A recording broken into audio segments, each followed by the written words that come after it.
Good afternoon, everyone. Hi, Marianne.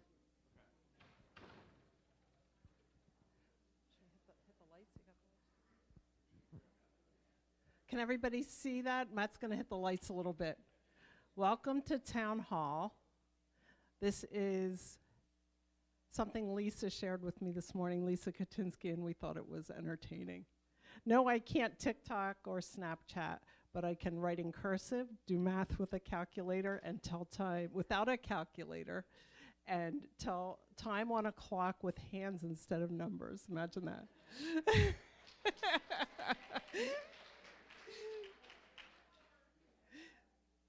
So we'll start off today with Lori Schaefer introducing our newest residents. Okay, great. I always have this distinct honor and happy to do it. I'm going to introduce the new Heritage Village as well as Moravian Hall Square residents that have moved in since our last meeting, which was November. So first we're going to start with Michael and Kathleen Oldfather. They're right here up in the front. They moved here to their new home at 397 Unity Drive on November the 21st. They moved here from Manhattan, Kansas. I didn't even know there was a Manhattan, Kansas, so I've been educated. Thank you. Jeff and Nancy Thorne, I don't believe, are they here? Jeff and Nancy, that's right, Jeff and Nancy are in the back. Jeff and Nancy Thorne. They moved into their home at 351 Freedom Circle on November 22nd, and they moved here from all the way from Nazareth, so happy to have them here. And then I don't believe we have Donald and Dee Bausch. Now, I don't know if they ended up coming, but we weren't expecting them. But Donald and Dee moved into their home at 409 Unity Drive on December the 4th, and they moved here from Bangor. And Jack and Joanne Dalton, I know they're here on the right in the back. They moved to their home at 439 Unity Way on December the 13th, and they came here from Boca Raton, Florida. So I was picking on them a little bit because they were also looking here as well. And then we have Dave Korpix. Did Dave make it? I didn't see Dave when I was looking before, but I was expecting. Dave Korpix, he moved into his home, his apartment 227 on October the 30th, and he moved here from Midland Park, New Jersey. And Roseanne Kasanich, who is in the back on the right there, Roseanne moved into her apartment 324 on January 29th, and she too moved all the way from Nazareth. So everybody just make sure you have an opportunity, say hello, welcome them to our family. Thanks. Next, we want to welcome Dave Swartley. He's going to talk to us about the strategic directions for the Unitas community. Thank you, Michelle. Good afternoon, everybody.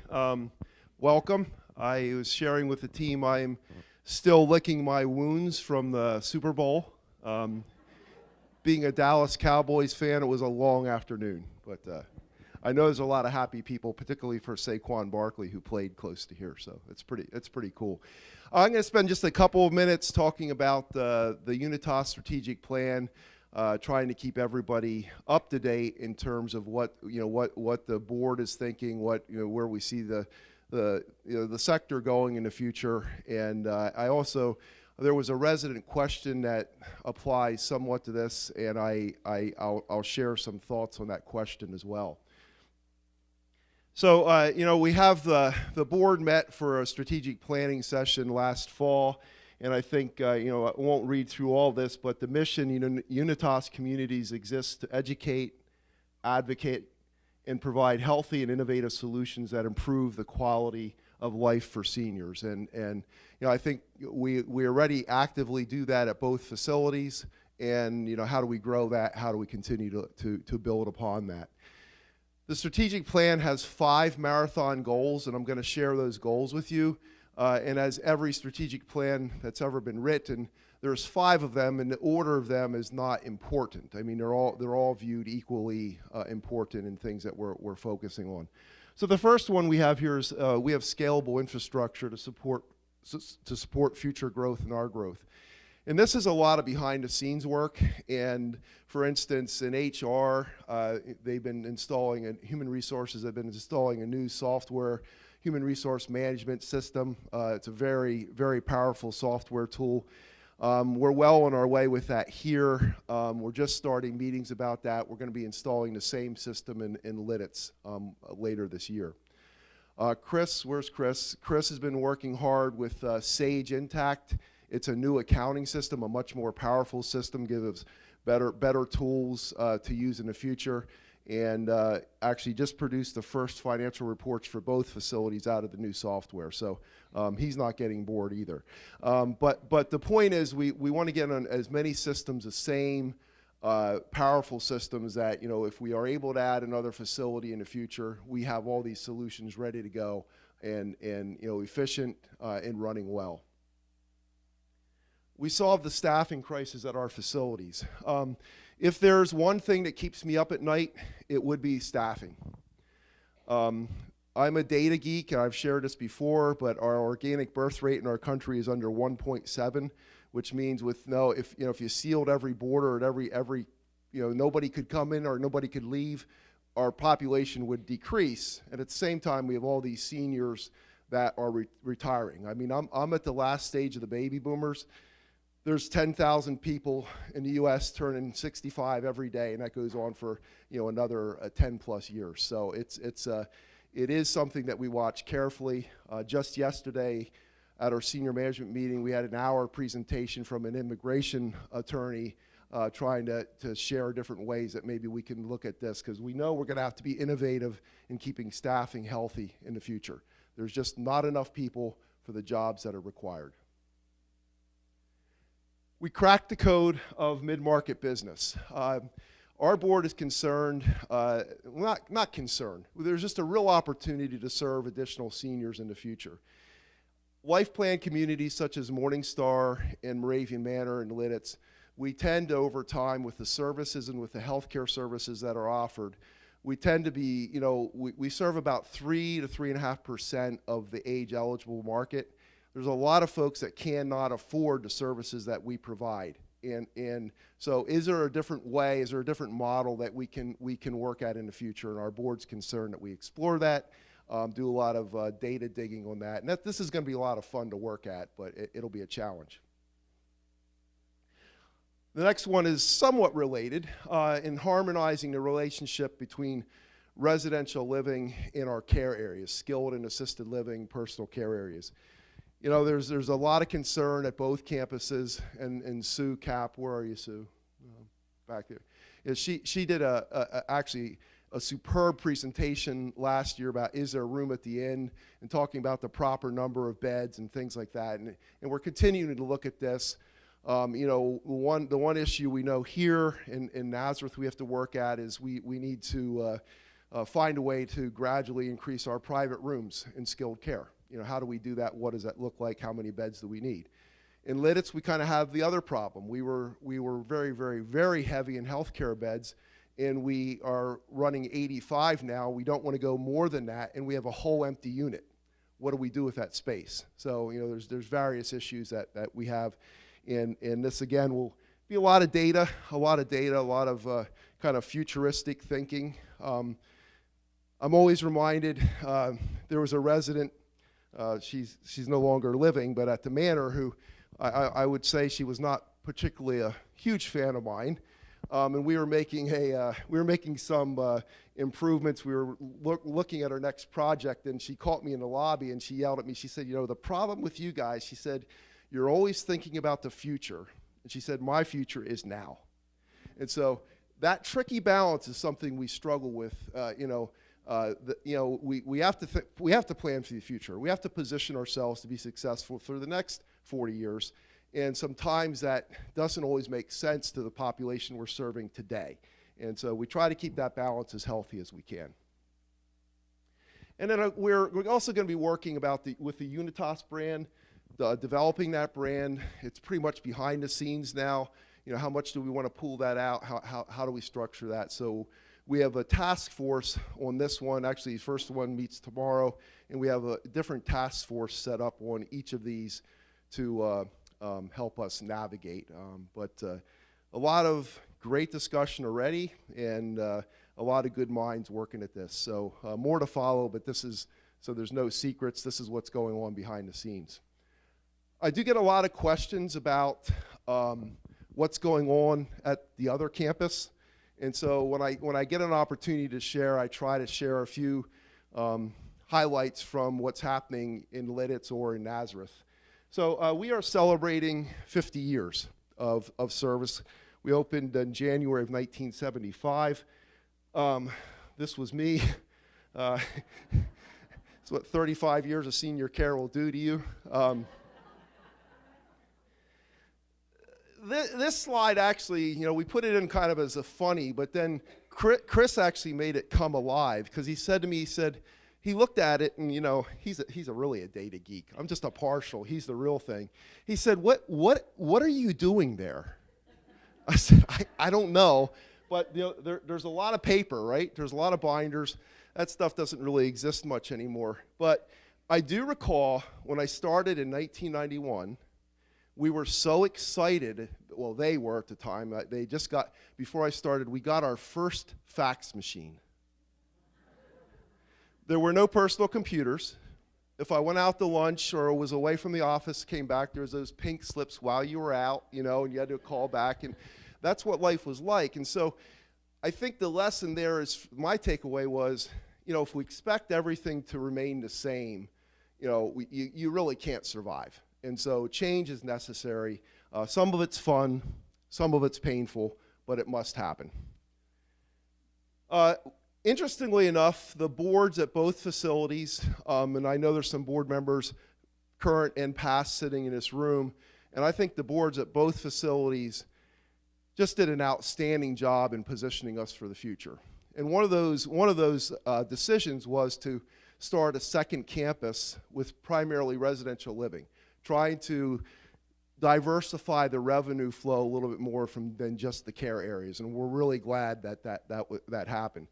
Here we have Heritage Village. In Lidditz, we have Warwick Woodlands, and Warwick Woodlands is not fully developed. We have 172 carriage homes built. We have a 54-unit apartment building built.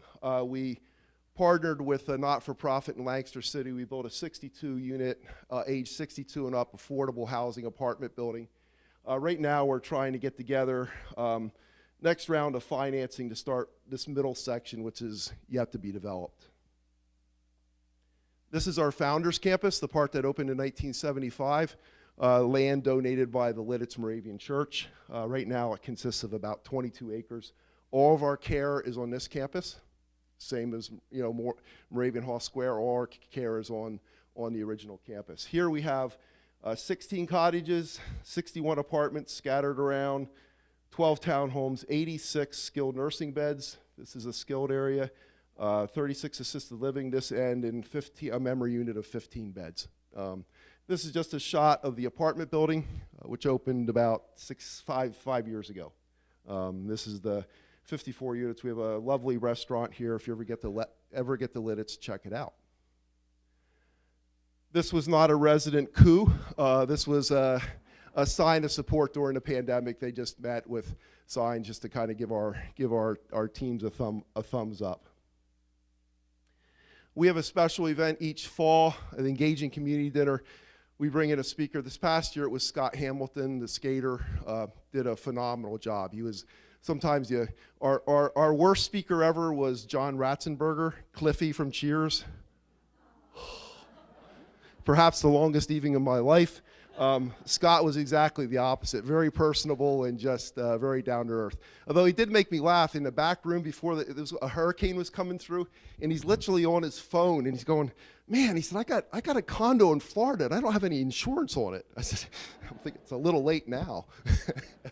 But he did a great job. So a lot of good things happening there. This is a question, I broadened it out a little bit. Has Morningstar Living considered the possible impact of the elimination of programs to the Morningstar organization and its residents? And, you know, that question's coming out of all the changes coming at the federal level, and you know, what does that mean for us? At the end of the day, we don't really know.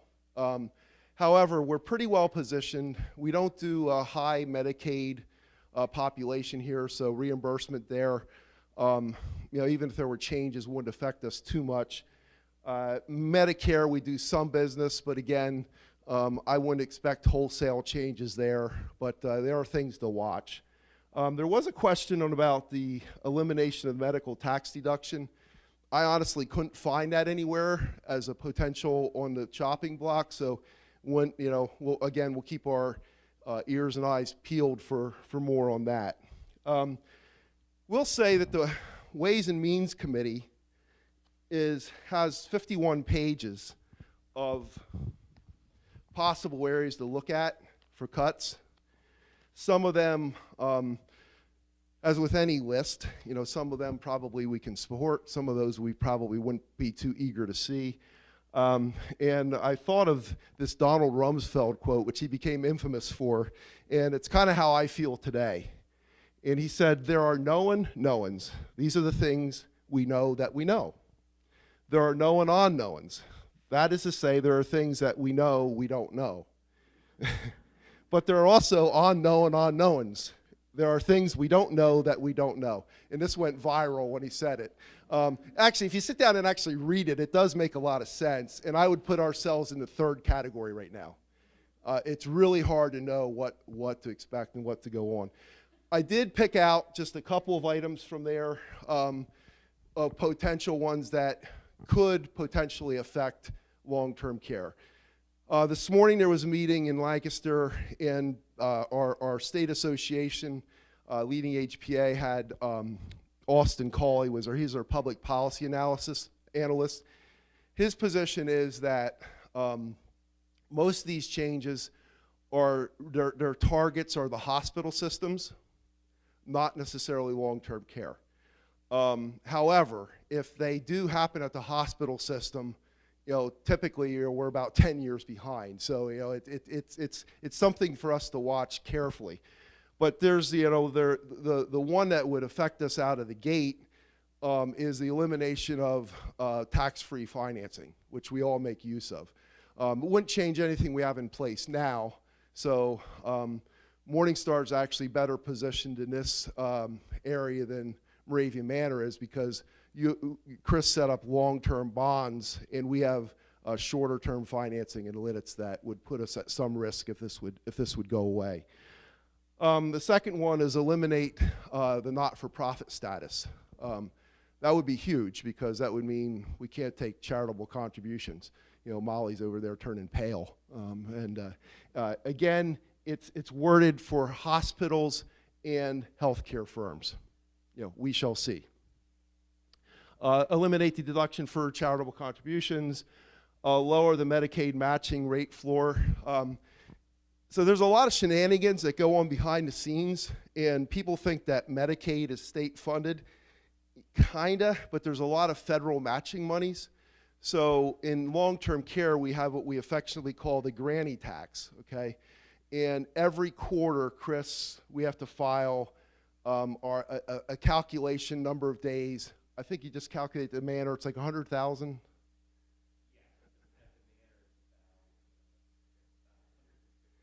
115,000. What is it here about? Okay. So they do this calculation. We pay the money into the state. We get taxed. We pay it into the state. They have another formula, and then they repay it back to everybody under a different formula. The reason it's done is when that money's collected, it's counted as matching money toward the federal government's Medicaid program. So this is where they're saying, well, you know, is that really a legit matching money? It's always been a little bit sketchy, perhaps. Every state does it, I think.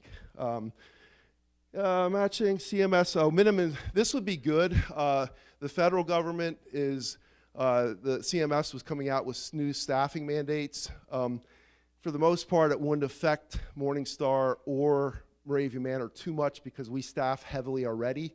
We staff higher than most facilities, particularly the for-profit facilities. But the staffing mandate, if it would follow through, would be pretty serious stuff for a lot of facilities, and there's no extra payment to go with it. So it's an unfunded mandate, and there's a good possibility that will go away, which would be a good thing. On a personal level, they have the SALT deduction, which is your state and local tax deduction, home interest deduction. If you're here, you don't have to worry about that, and possibly eliminating the death tax, which again would take revenue away from the federal government. They're not all subtractions, some are add backs. So, but these are just things, I went through the 51 pages and I picked out the fun stuff. I think that's it. Chris, you're up next. We go from fun to more fun.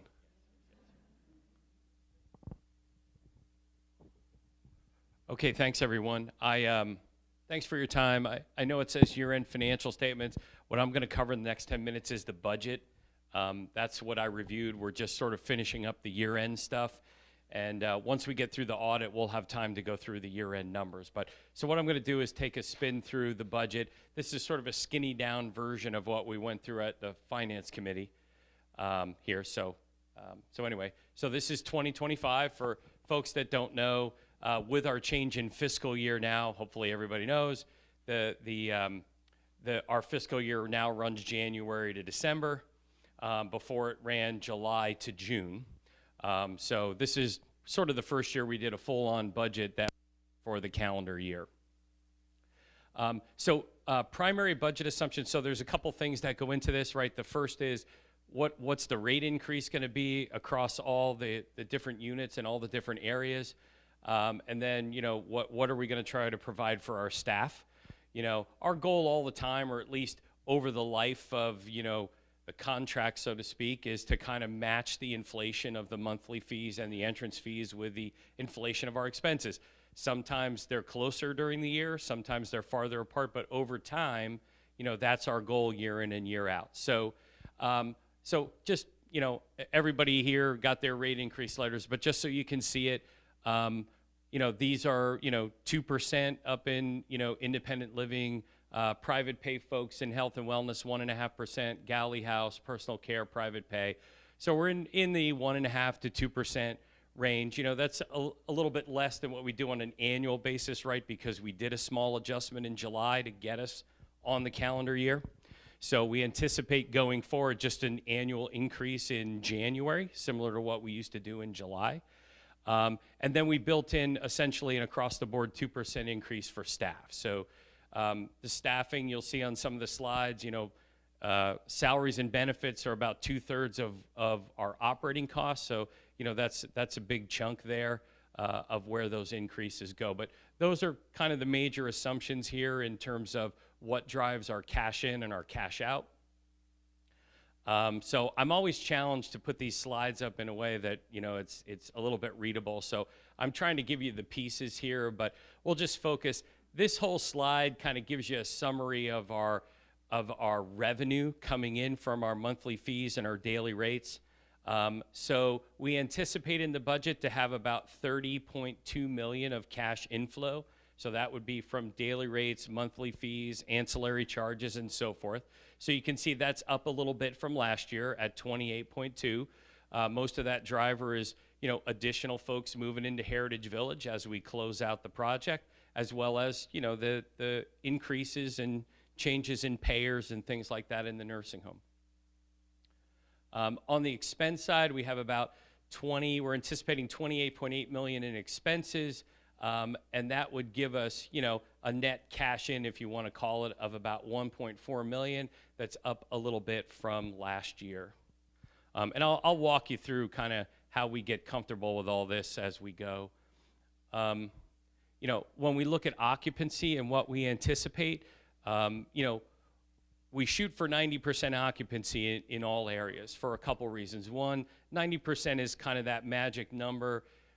Obviously, the more full we are, the more people we serve, the higher our cash inflow is. We do have some variable expenses, but a lot of our expenses are fixed. Regardless of the number of people, we have maintenance to do, we have utilities to pay, we have taxes to pay, all that kind of stuff. So the higher the occupancy, the better off we are. So what you can kind of see is what we anticipate on both campuses. So at the Moravian Hall Square campus, again, pretty census, hovering around 90 to 92%. And then Heritage Village, we continue to see flow as we complete Heritage Village.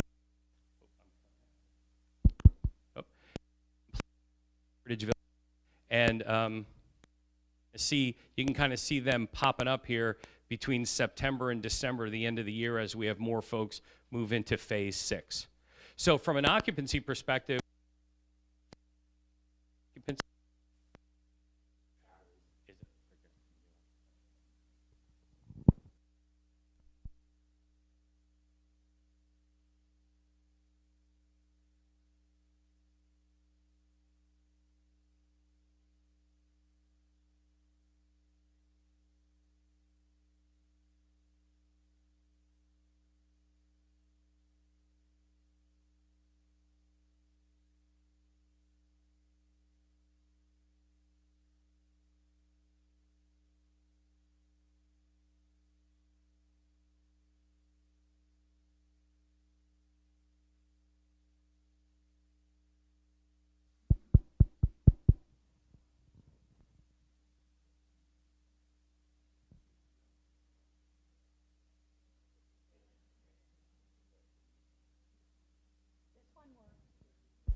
okay, there we go. Sorry about that. Okay, so I guess that was a 5-minute intermission. So let's all go to the lobby, right? Like they used to do at the movie theater. Okay, so anyway, what I was saying is, as we continue to fill up at Heritage Village, we'll see that occupancy continue to rise, and that's kind of what you see there is phase 6 of Heritage Village filling up. Then we'll be done. So effectively with Heritage Village, we've doubled the size of independent living. We have 130 units on this campus between the units that are here, the 4 townstones and the 2 cottages. And then we'll have 126 at Heritage Village. So we'll have essentially doubled our size in terms of independent living. So that could, as phases move into independent living, it continues to provide additional revenue without as much cost. And that's part of the attractiveness of continuing to expand independent living. Just quickly in the nursing home, again, we're expecting a pretty good census there. Now, honestly, we're probably a little bit aggressive on the census here with the Bethany House project going on this year. We may come in, less than where we want to be here, but between this and personal care, but still pretty solid occupancy we expect in all places. Again, the majority of our payers in the nursing home, 31 out of, call it 59, are private pay. So to Dave's point earlier, we're not in a position where we're heavily reliant on government programs for cash inflows.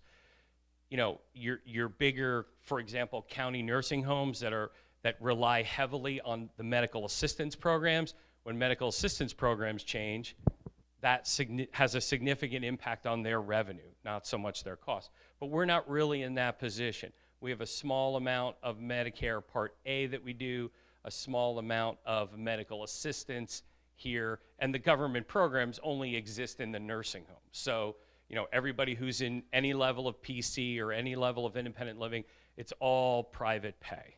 So we certainly are not as sensitive to changes in those entitlement programs as other communities might be or as other services might be. So again, we expect pretty solid occupancy in the nursing home. We have a good reputation. We're 5 stars, so that continues to bode well for us. In personal care, we have, a total of 86 units there. Again, high demand for Galilee House. We should continue to have solid census there. And in Bethany House, we might come in a little bit less than what we expected given the renovations, but all in all, we expect to be at about a 93% occupancy there. Again, higher the occupancy, higher the revenue, higher the cash flow. Expenses by type, this is kind of what I mentioned. If you take all those, $28 million worth of expenses, about 63% of that is wages and benefits. And then if you add in the spending that we expect on nursing agency, that's about 65% in total. There were years when that agency cost was zero. I don't know anymore if we can continue to sort of sustain that we're not going to use agency anymore. Dave mentioned staffing keeping people up. That's about every nursing home and healthcare is looking at how we can get more staff. But anyway, and then you carve out about 7% of real estate taxes and insurance. So we do pay full real estate taxes on all of our areas. We don't have a pilot program like a payment in lieu of tax program. So we pay full real estate taxes on everything. And then you can see just, our food spending and so forth. So you can see that's about 81% of our budget is right in those categories there, with the majority of it being salaries and benefits. So from a cash flow perspective, I like to show this slide just because, earnings are one thing, but cash is another thing, right? So we expect about $4.6 million roughly of net entrance fees from sales. So when people move into independent living units and you pay the entrance fee, we don't recognize that as revenue right away. We recognize that over the life of the contract, but we do get all the cash up front. So, again, next year when you look at our operations, we expect our operations to produce about $4.4 million in cash. So again, how do you know it's a strong company? We're producing operating cash. And lastly, how do we interpret all of that stuff? We look at a handful of things. Again, estimated cash flows from operations about $4.4 million, which should be enough. You might ask yourself, what do we do with that? Well, we pay for improvements. We can remodel Bethany House without having to borrow because we have enough cash flow to do it. And we can save for the future. We expect our days cash on hand to be over 200 days, so we're really liquid, and we have enough assets to absorb something bad happened. I look at during the pandemic, right? That would be something bad happening. A lot of providers went out of business, but organizations like ours and others were able to sustain that, and that's because we have a lot of liquidity on the balance sheet. Our debt service coverage, which is how many times we can service our debt, our bondholders expect that to be at least 1.2. We expect it to be about 1.7. So really, at the end of the day, we look at all of those things and say, we're in really good financial shape. Are there things along the way that we can work on? Yep, agency costs too much money. We can figure out better ways to staff. We're always trying to be competitive with what we're paying our employees. We're always trying to be in the market with what we're charging for entrance fees and monthly fees and so forth. So all of those things factor in there, but I guess what I would relay to you in the takeaway is that, we continue to be a strong organization and expect to be. Dave mentioned earlier, we're planning for how many years out in terms of services and everything else, but also financially. You guys move in, we have your fee-for-service contracts, your life care contracts, and those, could be 15, 20-year commitments, and we want to be here for all that, so we want to make sure we remain pretty fiscally sound. And, as long as we continue to achieve this, we will be. That's it. I don't know who's coming in behind me, Michelle, but...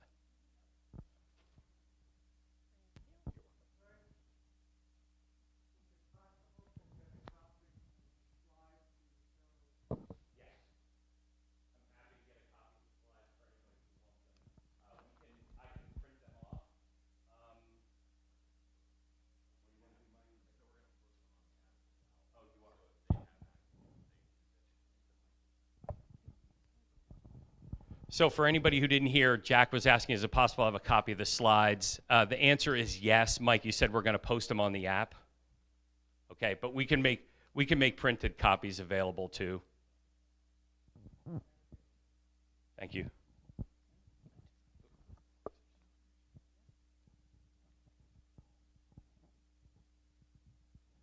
Okay, so I just wanted to talk a little bit today about our resources that we have for dementia support throughout our community.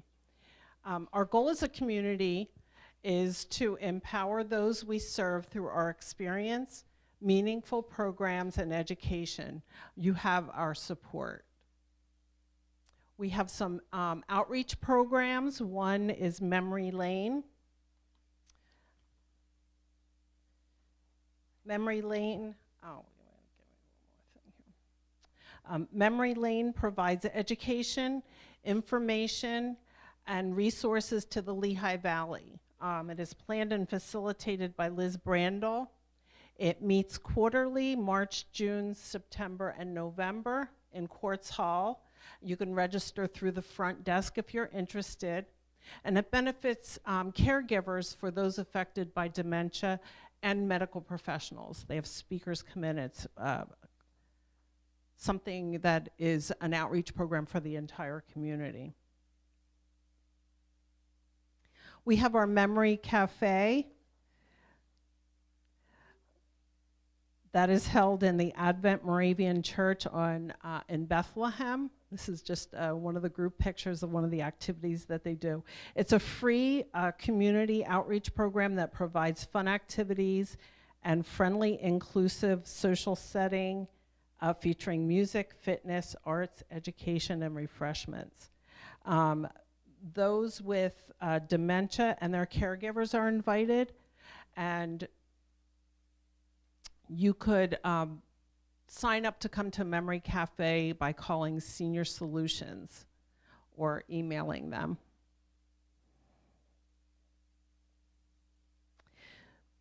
Support groups play a huge part in our community's way to bring people together that are dealing with dementia, whether they be the resident themselves or whether they be the caregiver, providing support and care for those loved ones. The support groups play a huge role in bringing people together that are living similar experiences and similar challenges, and they can share ideas and strategies they've used to overcome stressful situations, and it helps to connect with other people that are living the same life that you are and undergoing the same challenges.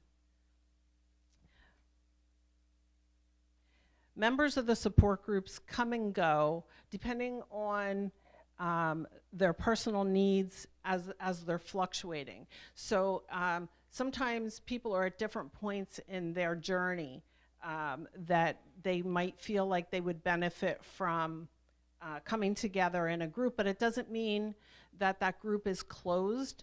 There's some wiggle room to the amount of people that we can have in a support group. We have 4 support groups within our community that are ongoing right now. The first one is here at Moravian Hall Square. It's facilitated by Carol Kester the first Tuesday of each month from 2 to 3 o'clock in the Rose Inn room, up in the 1740 room. It is open to people campus-wide. Just because it takes place here at Moravian Hall Square doesn't mean it's only closed to residents here on this campus. And if you'd like more information on that, you can call Carol. The second group takes place up at Heritage Village, and Carol also facilitates that group. It meets the 3rd Tuesday of each month from 2 to 3 in the Cooper Center. Once again, it's intended for residents and their caregivers campus-wide. It's designed to support the caregiver. The third group is run by Carol also, and it is open to the community. Open to the Lehigh Valley. We don't have as much control over the number of people that come to this because it's supported by the Alzheimer's Association, and part of that responsibility of tagging a support group as Alzheimer's Association is that we intend to open it up to the community. That takes place in the hub on the first Wednesday of each month from 10 to 11. Once again, you'd call Carol if you're interested. The other support group, the 3 support groups that I've spoken of so far, people kind of come and go and take what they need, and and you know, it may fluctuate. You can miss one of the support groups and you're not gonna really miss anything. It doesn't build on the week before necessarily. But this last group that I'm gonna talk about is an 8-week series, and that is something that you would wanna kind of start in the beginning of the series and follow through, because it does build on information from the week before. Pam Kleckner runs this series. Our last one was in November. We had 10 people attend, and the next series is starting May 14th. This one is also open to the campus and the entire Lehigh Valley. So you would call Pam to sign up for that. We talk about early stage dementia. Pam differentiated to me that early onset dementia means that that's someone who started with dementia at a younger age, that this group is specific for early stage dementia, which means it's somebody just at the beginning stages. So if you have any questions that you or a loved one that you're taking care of is starting, this is a place, this is a good starting point to gather some information. As we're planning on our needs potentially growing, and we wanted to be prepared for that. We have Mary Werkheiser. Is Mary here? There's Mary in the back. Mary's undergoing some formal training to obtain certification from the Council of Dementia Practitioners. She's going to shadow Pam and Carol as they facilitate these support groups, and our goal is for her to be prepared to get started. If we need another group, it would be early in the summer. We just want people to understand that it's not something that you can just show up for. We kind of want to manage the number of people in each group, and the reason is that we want to keep it on a more individual and personal level and maximize the effectiveness. Sometimes if a group gets too large, kind of people's voices get lost in the group, so we like to keep it on a more intimate level. The additional programs we offer are a fellowship group, and that is some respite time that is run through Senior Solutions. So for example, if you're a caregiver and you have someone that you would just like to be able to have some time to know every week between certain hours, you could make appointments, you could be free to do something relaxing. We overlap the time that this fellowship group is offered with the same times as the support group. So, you know, if you would like to be able to go to the support group and know your loved one's in good hands, it gives them some time away without worry. Helping Hands is something that for 1 hour a week, you could go down to Galilee House and participate with your loved one in some type of a volunteer activity. So the person becomes familiar with the environment down in Galilee. They become familiar with the faces of the caregivers in Galilee, and in turn, the caregivers also get to know the resident a little bit better. And it makes for such a smooth transition when the inevitable happens and someday your loved one would transition to Galilee. And I also see relationships develop between the staff and the caregiver has more confidence in making that transition and knowing they're putting their loved one in good, competent hands. And then there's also an extended respite program that we offer.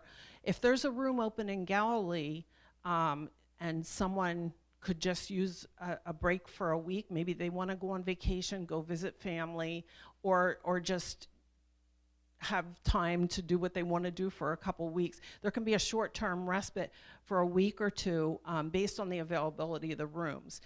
We've had several opportunities to offer this to people, so if you're interested, you kind of get on this list, and if something becomes available, I give you a call, and you have your choice to say, no, you know what, I'm really not interested. We haven't had anybody take us up on it yet, but we think that it could be helpful. It's hard because it's not really something you would have planned ahead. It might happen at a time that there's a room available. It might not fall in line with when you had a planned vacation, but it's something to consider. We're committed to training and supporting our employees who are engaged with residents on a daily basis. There's several different online trainings that we can take. One is sponsored by the Leading Age. It's person-centered dementia training. There's Dementia Friends online training. We have online Relias that we need to take mandatory training throughout the year. And this is everyone that works here, and a lot of that is based on dementia-related topics. Pam and Christina provide one-to-one training for new hires and upon request. And we have wonderful programs behind the scenes that people aren't aware of. We have, each department has an ambassador that is specially trained in handling different types of behavioral situations that everyone in the department would know. If I'm having a difficult time with a resident, or I'm kind of stumped or challenged by some behavior, that I could go to this person. They can't help specifically. They can bring a team together and collaborate to try to make the situation better for everybody, the staff, the family, the resident themselves.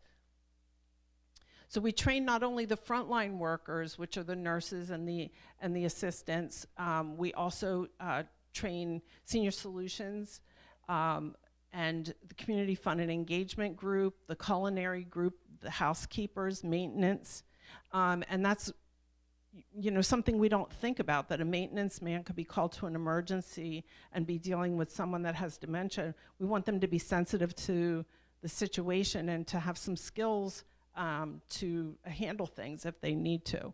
Housekeeping, we love to make them aware of what's going on, because they can maybe see a change in a resident that we might not have recognized if we don't spend time with them. And they know it, it's something that could be brought to our attention. And so, we in the wellness office can pay a little closer attention. And the other thing of that is, I always tell people this, the loved one with dementia is our resident, but the caregivers are concerned too, and we want to make sure you're okay and provide that support to the caregiver. It's just some pictures of our activities at the community outreach programs. We understand the difficult, stressful, and tiring tasks that caregivers and families face in providing what is needed for a person with dementia to thrive. And we're here for you. That's basically the message that I wanted to give today. And utilize the wellness office as a confidential hub. You're having a bad day, you just need to vent to someone, you're having a frustrating day, or if it's something that you kind of see the writing on the wall and you want to be prepared for the next step, come to us and let's handle it together. We have such a great team and such resources behind the scenes. Okay. So next up is our question and answer session. We know that we've asked everybody to submit their questions ahead of time. Oh, I'm sorry. I'm so sorry. Danielle's next. I'm sorry. Up there it is. I just want to see where it is at. There's a couple more things before questions and answers. I know you got all excited. All right, mine's not as fun and upbeat as everybody else's presentation, but we did think it was important to take some time to talk about scams. We've had a handful of incidences recently involving some of our residents that have actually been some kind of close calls with some online scams. So we really want to make sure that we take the time to educate everybody and make you feel empowered to be skeptical and distrusting when you're online. So just a few statistics. Oh goodness, and my font's got a little out of whack. I'm not going to read them all, but globally, just over the last year, $1 trillion were lost to scammers. And I'm sure most of you who are on the computer or use email or even just have a smartphone where you can receive text messages have probably received something that potentially would have been a scam. It says that 40% of people recognize that they encounter them weekly. 85% of people report that they've they've gotten an email or a message or something that's scam, and that means that the other 15% probably just didn't report it or didn't make a thing out of it, because we all get them. You know, if you're online or if you have a phone, you're basically in a culture where you're probably going to encounter this at some point. So unfortunately, your demographic is a hot commodity target for scammers. Criminals view seniors as being more susceptible and trusting. You know, when you receive an email message, you're more inclined to feel that you have to click on it, look at it, probably respond. Whereas people, you know, of my generation and younger are used to just seeing something and go, I didn't ask for that, delete, delete, delete.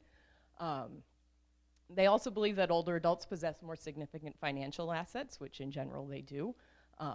You know, and because you all tend to be a little more polite, maybe don't want to just hang up on somebody on the phone or not respond to an email too.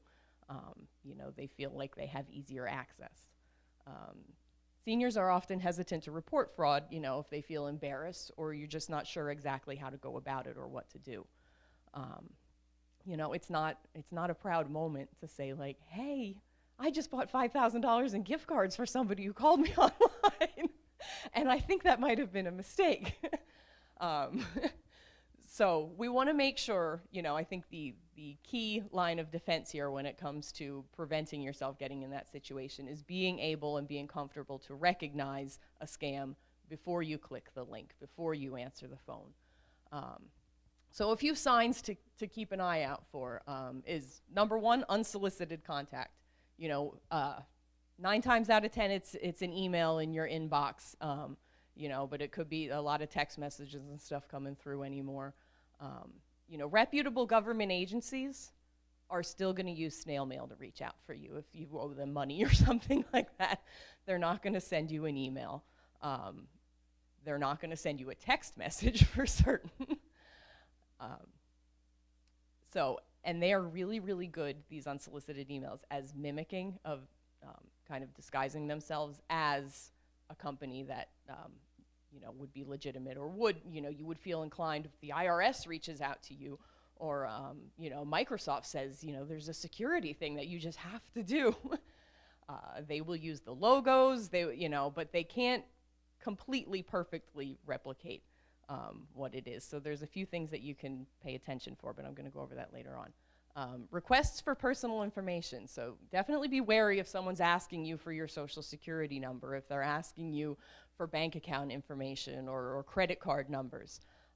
You know, generally the only time somebody's going to ask you that over the phone is if you are like calling your bank and you are the one initiating that call, and they might want to verify security information. But if somebody's calling you and asking you for information like that, don't be afraid to just hang up, because you'll save yourself a lot of trouble that way. Another tactic they use, and they use this a lot, is the sense of urgency and pressure. You know, so in that email, it's going to give you a timeline of if you don't respond within 12 hours, you know, you're going to incur late fees, or, you know, the government's going to be after you. You know, legitimate businesses don't really operate that way with threats. And a lot of times the folks, once they get you on the phone, they're going to be very insistent that you don't hang up. They're going to want to stay on the line with you. They're going to want to push you to move fast, because it doesn't give you time to think and take that time to slow down and realize that it might be something shady. They will often ask for unusual payment methods. Nobody legitimate is going to ask you to pay them with Sephora gift cards or, you know, Amazon gift cards or anything like that. You know, or they'll suggest wire transfers or cryptocurrency, which I know is a kind of newer and sometimes confusing thing. You know, prepaid gift cards, all that kind of stuff. That's, if they're asking for that, that is like a surefire sign that it is a scam. And they will play on your emotions too. So they're going to use fear. They're going to, you know, put pressure on you. You know, sometimes it'll be like, you know, they'll almost pose to pretend that they're one of your grandchildren or something like that, or, you know, use that emotion of you feeling like you have to help. And the last one is a very simple one, but if it sounds too good to be true, it is. Like that, plain and simple. So a couple just kind of blanket tips. You know, we can't go into all the ins and outs of every way to respond to every individual scam, but just be very cautious and wary of any emails or messages. that are overly urgent, too good to be true, that kind of thing. Always think before you click on any links or share any personal information. Consider if they seem legitimate and if you were expecting them. One of the common ones that we see lately is that you will receive a receipt or a purchase confirmation through your email, and it might look like it's from, some sort of computer tech security thing, whether that's like Norton or Microsoft, confirming the purchase of your new iPhone 16, for $500. And you see that receipt, and of course you panic and go, I didn't buy that. And then they give you a customer service number to call. So of course you're gonna call. And then when you dial that number, that's actually connecting you to a scammer who's gonna start trying to get you to, find ways that they're gonna help to reimburse you. And then they make a mistake, and then all of a sudden now you owe them money, and they've got you in a panic, and it kind of spirals from there. So one of the key things, one of the most common ones we see over email is receipts for purchases that you didn't make. Before you ever call that number, I would suggest either look up that company's number independently. It's probably going to be a different customer service number. If that's the case, then it's definitely a scam. If the email address comes from x57p13@gmail.com, that didn't come from Microsoft. So you can be sure that that's a scam. But also I would suggest, check your credit card statements or your bank account information, and if there's no record of that purchase in your own, financial records, then it never happened and it's just a scam. And then just, like I said about the email address, verify their authenticity, and just, trust your instincts, and if you have that little seed of doubt in your gut, go with it. So like I said, if you have any doubts, stop. If you're on the phone, don't worry about your manners. Don't worry about being rude. If you feel like this is a scam and you might have gotten a little too far already, just hang up. Hang up. Resist the urge to click reply on that email when you're not sure of it. And we want to make sure that everybody's aware that there are countless resources here, because we all care about you and your safety, and we want to make sure that nobody gets embroiled in one of these scams. So you can reach out to the IT department, you can reach out to the wellness office, you can call down to the front desk. If you have an email that you're not sure of, I can't tell you, I get phone calls like every couple weeks or something from somebody saying like, hey, I have this email here and it says this, or I got this, page flashed up on my web browser on my iPad and it looks funny and I'm not sure about it. I'm happy to take a quick look. It takes us probably 30 seconds to identify, yep, that's a scam, get out of it, don't click on it, and that will save you a world of trouble versus if you do click on that link and then get too far. So that's about all I have. Oh wait, one more, forgot. We want to make sure we kind of keep this an ongoing thing in everybody's minds and make sure that you really feel empowered to be able to recognize and be skeptical of what's showing up in your inbox or on your phone. So we're launching a new little series of tidbits in the hall circular each week called Be Alert, and we made the bee super cute so that you pay attention to him. And we're just going to kind of give like a little tip or hint every week of some new piece of information. And we also have added a couple of resources on the My Morningstar app in the important updates section. Beneath like today's COVID numbers, there's a section for preventing scams. We have a flyer that I know we had put out in everybody's paper mailboxes the other week. I have an online copy of that on there, and we have some links to other resources, a whole glossary of all the different terms such as phishing and smishing and all these new things that are out there, so you can be aware of, just kind of what people are talking about in terms of scams. And I also did put links directly to the FTC's website of where you can go to report a possible fraud. And you can report anything as simple as, an email, even if you didn't click on it, even if they got nothing from you. The more we feed that information to the FTC, the better it arms them to be able to kind of stay ahead of some of these scammers. So that's it.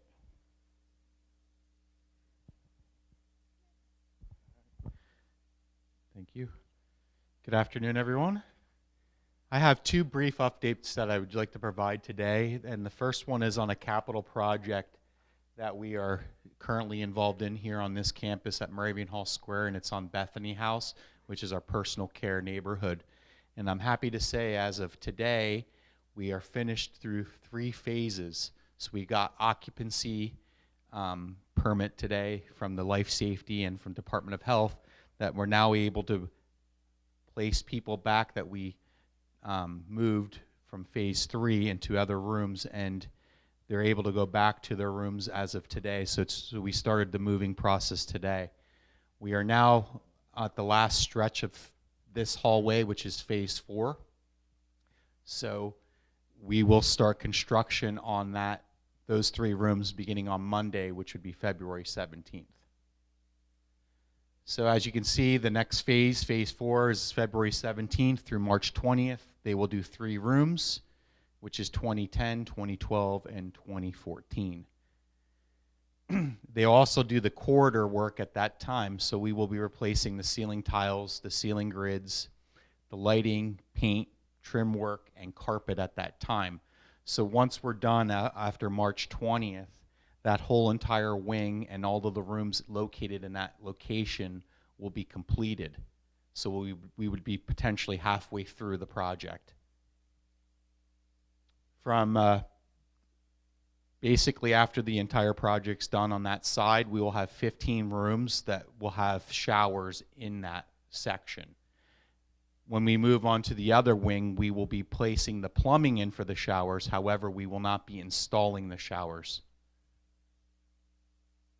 So the other thing too is I wanted to bring up about the complimentary transportation that we placed some communications out about a month ago.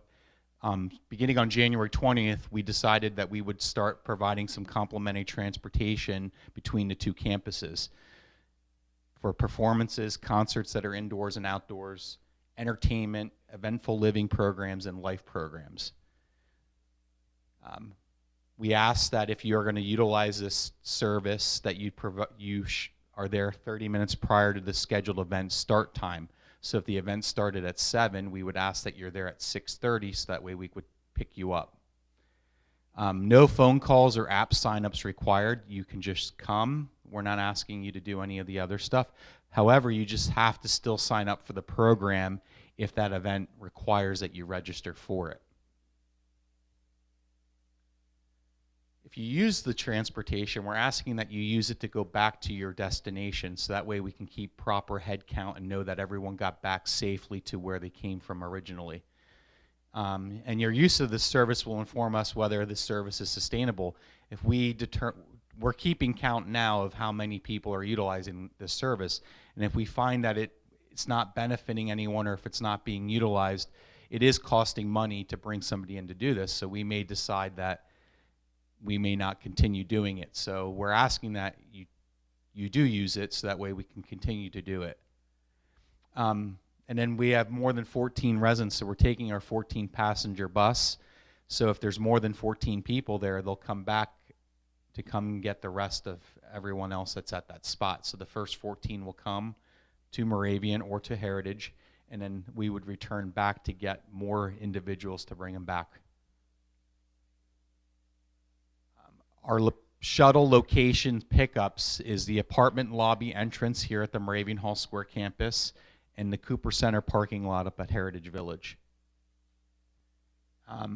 This does not impact any other regularly scheduled trips for which transportation is already provided. We do shopping trips, grocery trips every Monday, church. Those are staying the same. We're asking you to do what we were asking before, that you would sign up for the grocery trips and so forth. And then please remember, this is an important thing too, that if you wanted to have complimentary transportation that's personal between the 2 campuses, we have Mary Whistler, who's our transportation coordinator, available Monday through Friday from 9 a.m. to 2 p.m. that she can take you to or from either campus. However, you have to schedule it ahead of time. And I think, Michael, do you have anything that you wanted to speak? So I don't have any slides for you today. We just wanted to just give a quick update as we're coming to the end, hopefully, of the winter season. So our staff has been tirelessly handling all the different storms that have been coming through, and we appreciate everyone's cooperation. But we're still not out of the woods yet. So, I have a little bit of a more ability to communicate a little bit more often with everyone at Heritage Village through email. But for on this campus and on that campus as well, you know, we just want everyone to be mindful when they are outside, walking around on the sidewalks. There is heaving.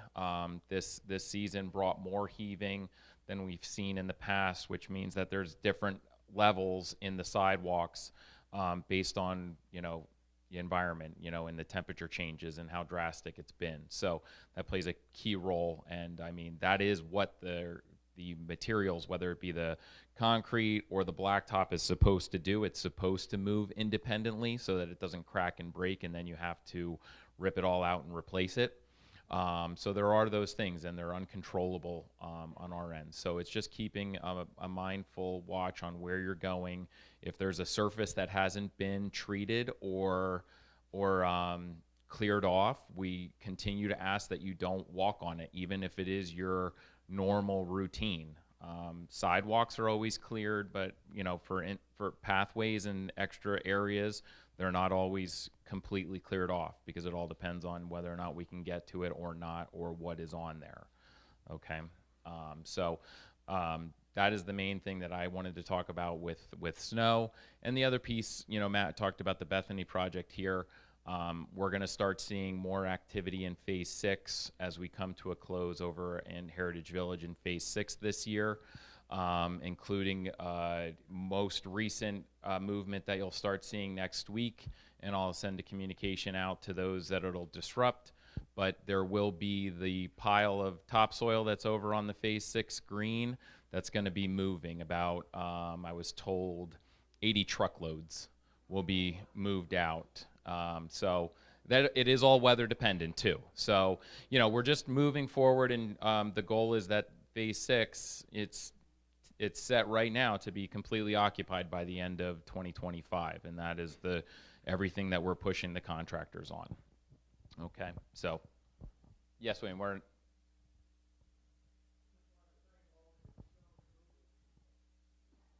No. Thank you. So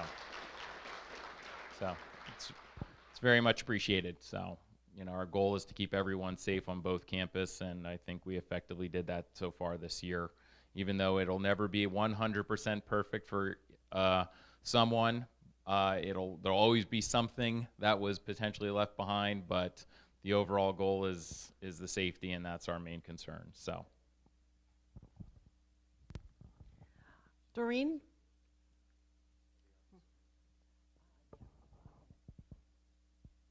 Doreen's got a quick update for you from CFE, and then we'll go to questions and answers.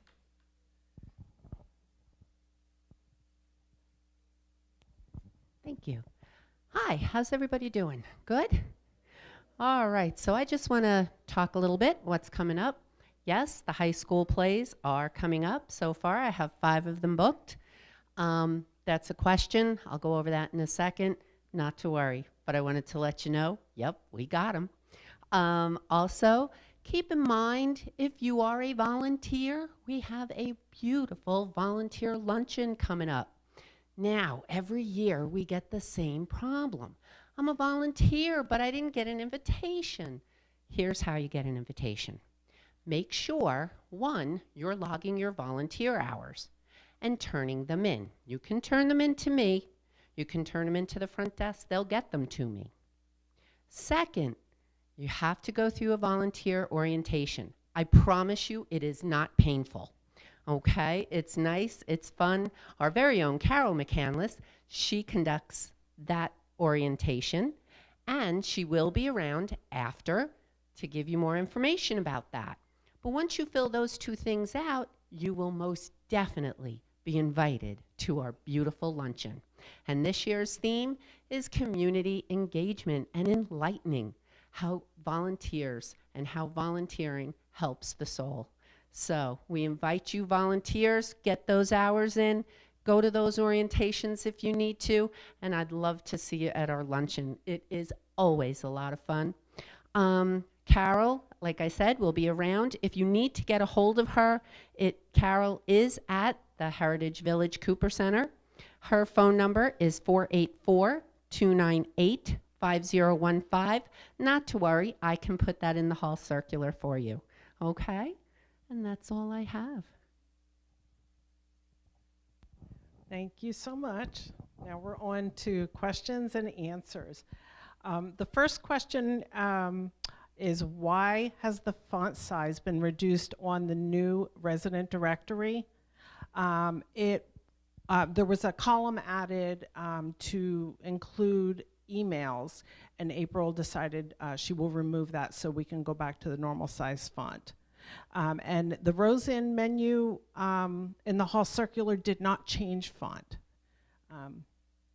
So I apologize for someone having an issue with that one, but it did not change font. Second question, when does the finance and billing discuss Medicaid with patients and families in skilled personal care, Galilee, and especially those in IL? I spoke with Veronica on this to get her input, but you know, the only time someone would apply for Medicaid is if they are a permanent resident in skilled and they've run out of assets. If anybody would run out of assets in independent living, personal care, Galilee, you would then apply for financial assistance. Anybody that ever has any concern about that, please come to me or Veronica. Both of us, we work together to help people through that process or alleviate concerns.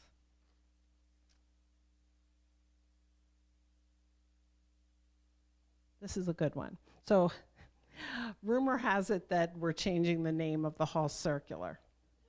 I don't even want to read this out loud. I should or shouldn't. Old people don't like change. Dave just got done telling us about the fax machines, okay? We've been bombarded with so many things during the past year. Next thing you know, we're going to have to look at it on the app. The hall circular gives us up-to-date information, more up-to-date information than on the calendar, and residents look forward to getting it each week. They refer to it daily. Why would you want to mess with something or change something that the residents enjoy? Please reconsider. So I just want to say that rumor does travel. And the rumor is true. We are looking to freshen up the look of the hall circular, but the new and improved version is going to be pleasing to the eye and easy to read. It will continue to be a source of valuable information, and I want to reassure you it will never just be on the app. You'll still have your paper hall circular or whatever the new name may be. And it's currently a work in progress. Keep an open mind. You may be pleasantly surprised.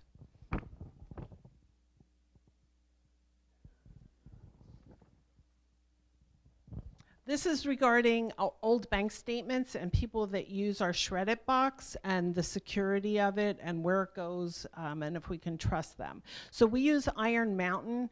Iron Mountain is a certified secure shredding company trusted by more than 225,000 organizations around the world. This service is not only used for the residents, we use it as a facility, and a lot of the hospital systems locally use it for highly sensitive information. So records are destroyed at secure shredding facilities, and our Iron Mountain is highly trusted and respected in the industry. So I can reassure you that it is a trusted way to get rid of your sensitive information. This was a nice compliment. I wanted to add this.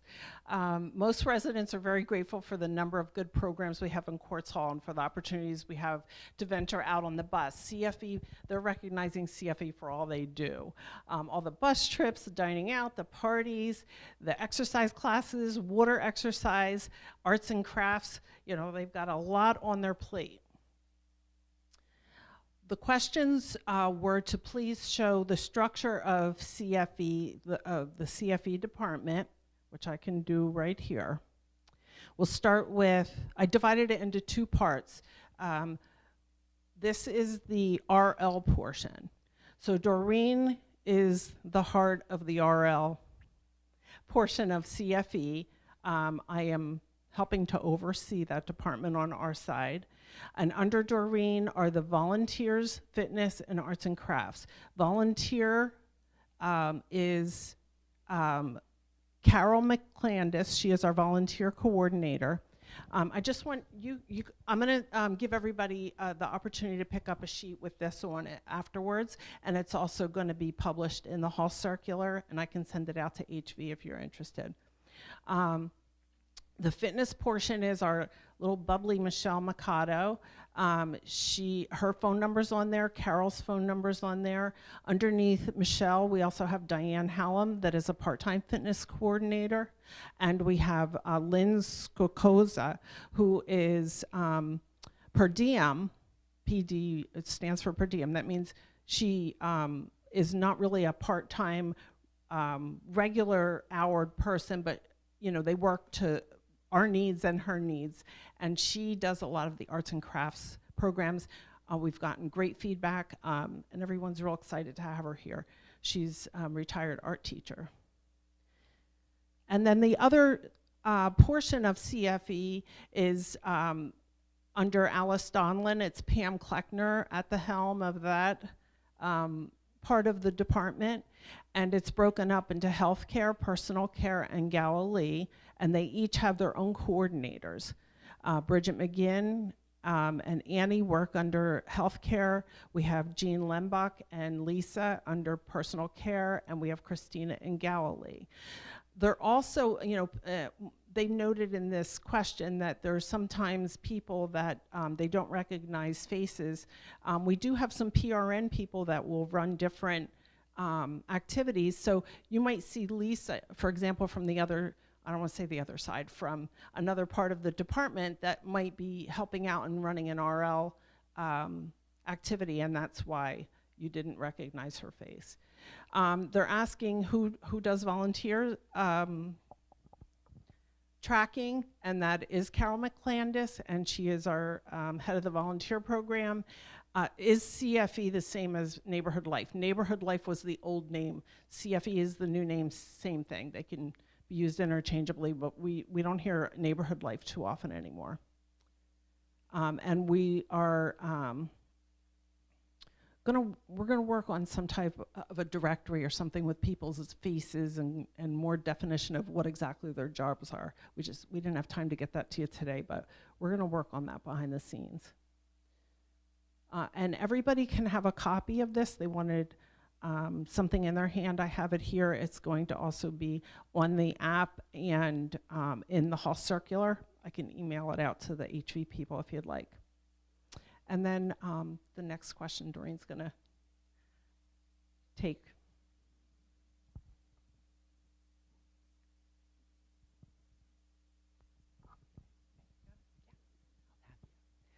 Okay, so the first question was about our calendar. A mock calendar was presented to folks individually back in the summertime on both campuses. Then the same mock-up calendar was presented formally to everyone, if you remember, at the last town hall meeting. And it was there for you folks to come up, touch, turn over, let us know what you think. And at that time, we had not received any negative feedback on that. So that's why the calendar's a go. The next one, about our high school musical. See, I told you I'd tell you what that's all about. So the plays are being scheduled for April and May. The plays that, well, here, let me start over. The play schedule was published in the Morning Call last month, and it was with a very wonderful resident that sent me that, so I could get started immediately on ordering advance tickets. So the March schedule was already in the paper, and unfortunately, that was already done planning. You can go on the websites, but they're not up. They were all presented in that one article. So that was our dilemma. Now, the sign-up procedure for the early April plays and therefore activities still remain in place. They're 30 days out. I know you have a question about the first week in April. It is on the app. I know that's not the answer, the accredited answer you're looking for. So what I can do is I can get a list of the plays and therefore activities, and put that in the hall circular and the email blast. That way you'll know March 1st what's going to come up for the first week in April. How's that? That works, right? And then you'll be able to sign up. Keep in mind though, if that play is April, I think the first one, April 2nd, yes, thank you, Karen, is April 2nd, you're going to have to wait till March 2nd before it opens. But you'll already know, okay? I'll get that out the week prior, so that way you'll know, okay? Let's see, we are still trying to get that, well, not trying, but we will get that calendar out 2 weeks prior to the end of the last month. So that way you'll have it. This was the first one out, so it did experience some bumps and bruising, but hopefully it'll be a smooth transition from there. Thank you. And our last question is for Kelly, our Senior Solutions Director. Thanks, Michelle. And thank you for this question. The question was, senior solutions would seem to be an important component of Morningstar Living's comprehensive suite of senior service offerings, such as residential living, personal care, and memory care. How is Senior Solutions doing in terms of generating adequate revenue to support their operation? I'm going to address each of these questions separately because they ask some very different things.